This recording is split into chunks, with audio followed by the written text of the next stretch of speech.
What's your role at Livingston as a coach? Is it senior, junior? It's a mix. So I coach the second team, which is effectively, it was the development side, but it's a team of kids who are from 14 up to, we have some who are 17, 18. So the average age is about 16. And we have some adults in that team as well. But those adults are there to help support the kids. So the vast majority of the team, we've got probably about 25 on the roster for the second team. And the vast majority of those are high school kids. How do you combine the older guys and the younger guys together? Is there any issues, any challenges, any positives? I guess the positives are that the adults are there because they want to be there. They want to support the kids, and I think that that's really healthy in any club, to have a set of adults who are towards the end of their career, and they want to give back, and so they create. They're the ones who have the cars to drive the kids to the pitches. And they're the ones who make sure that we have a Christmas night out and stuff, and that's their role. On the pitch, they are treated the same as the kids are. The 16, 15, 14-year-olds. They're given the same direction and the same information, and I think that's the important part of that. None of the adults are really aspiring to do international hockey and at this moment in time, and so they're all there for the benefit of the juniors. So yeah, I'm pretty fortunate in that way.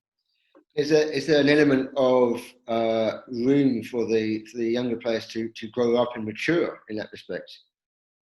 Absolutely, yeah. I mean, what they see in the adults is a work ethic that has been born out of decades of playing a game.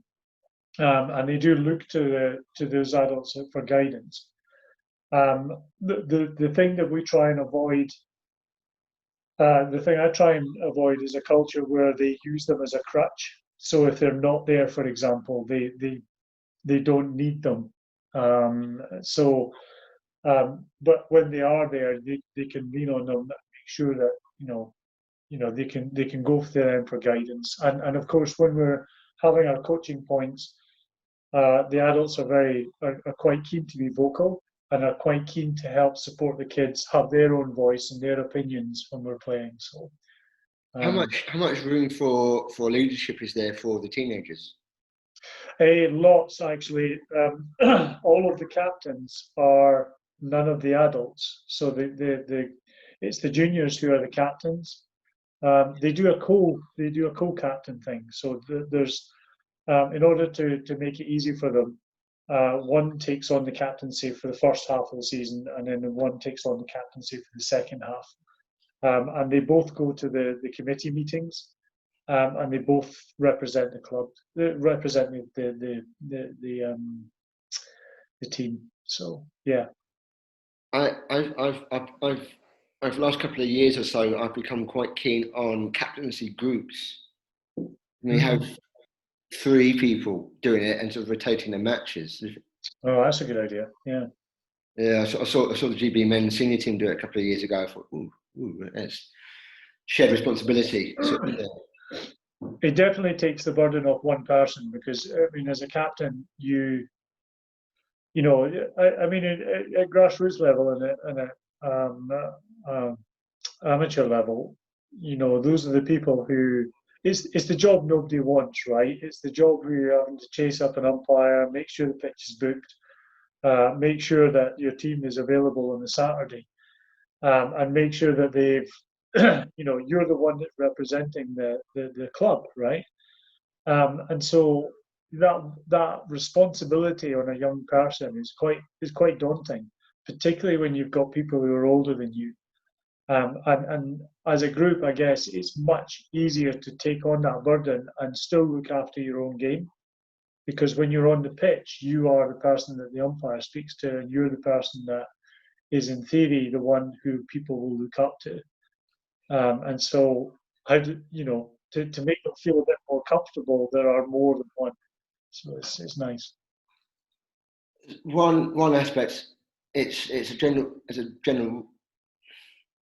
general comment, but not exclusive to each individual. I find a lot of young people, kids and young adults,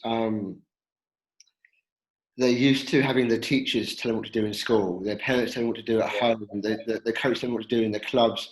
When he gets to the actual on-pitch decision and self-responsibility, they sometimes can be lacking. This sounds like it's giving the young people responsibility, so that in order to counter that. Yeah, exactly. I think it's a great thing, and I wholeheartedly encourage it for other clubs and people to take note. I mean, I know that even when I'm playing in my team, we've got our second team is developed around trying to get the youngsters from district hockey up to National League hockey, so that our team is just a transitionary team. So there's a lot of adults around to try and support and develop that. And I know certainly that we ensure that the kids have got a voice and that they are stepping up and making their voices heard. I guess the difference is that majority of us are adults, and so it's difficult for the kids to do that. When you've got more juniors and less adults, that it becomes easy for those adults to go, yeah, I'm going to make you the captain, and just listen. And I think it's a great thing for them to do, because it's at that level, what is there to lose, right? I mean, you're not going to lose anything by having a 16-year-old say, "Are you available on a Saturday?" And can you make it? Or, listen, guys, we really need to step up our game. You're not going to lose anything as an adult. You've already accomplished things. So, just work them out the day, and everybody will benefit from that.